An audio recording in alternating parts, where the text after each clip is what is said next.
جب لا کے رہیں گے رسیق کے بولو چلا کے بولو چلا کے بولو.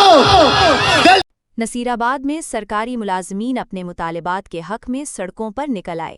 احتجاجی ریلی میں مختلف محکموں سے تعلق رکھنے والے ملازمین نے شرکت کی، جبکہ کئی ملازمین اپنے چھوٹے بچوں کے ہمراہ بھی احتجاج میں شریک ہوئے. مظاہرین نے حکومت سے اپنے جائز مطالبات کی فوری منظوری کا مطالبہ کیا. مزید جانتے ہیں اس رپورٹ میں. نصیر آباد میں سرکاری ملازمین نے اپنے مطالبات کے حق میں پرامن احتجاجی ریلی نکالی. مظاہرین نے ہاتھوں میں بینرز اور پلے کارڈز اٹھا رکھے تھے جن پر اپنے حقوق کے حق میں نعرے درج تھے. ملازمین کا کہنا تھا کہ بڑھتی ہوئی مہنگائی نے ان کے لیے گھریلو اخراجات پورے کرنا مشکل بنا دیا ہے، جبکہ ان کے دیرینہ مسائل تاحال حل طلب ہیں. احتجاج میں شریک کئی ملازمین اپنے چھوٹے بچوں کو بھی ساتھ لائے.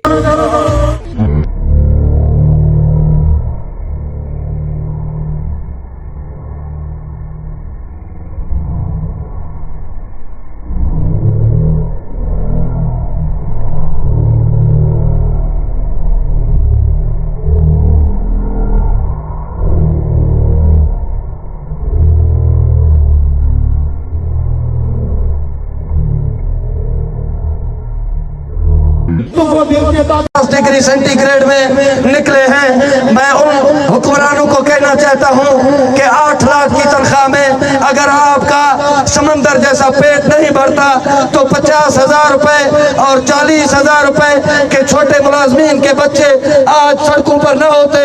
آپ یہ تفریق ختم کرتے، لیکن آپ لوگ صرف اپنا پیٹ بھرنے کے لیے ہو، آپ لوگ صرف اپنا مفاد کے لیے ہو، آپ لوگ صرف اپنے کرپشن کے لیے ہو. میں ان تمام آفیسران کو بھی پیغام دینا چاہتا ہوں، ان کو بھی کہتا ہوں، سنید میں آیا ہے کہ آپ نے ملازمین کو کہا ہے کہ احتجاج میں نہیں آنا. میں تمہارے مظاہرین نے حکومت سے مطالبہ کیا کہ تنخواہوں میں اضافہ، مراعات کی بحالی اور دیگر جائز مطالبات کو فوری طور پر تسلیم کیا جائے. بصورت دیگر احتجاج کا دائرہ وسیع کیا جا سکتا ہے. انہوں نے حکومت سے نوٹس لینے کا مطالبہ کیا ہے. تازہ ترین خبروں اور تبصروں کے لیے voice of Makran YouTube channel, Facebook page, WhatsApp channel, TikTok اور انسٹاگرام کو فالو اور سبسکرائب کیجیے.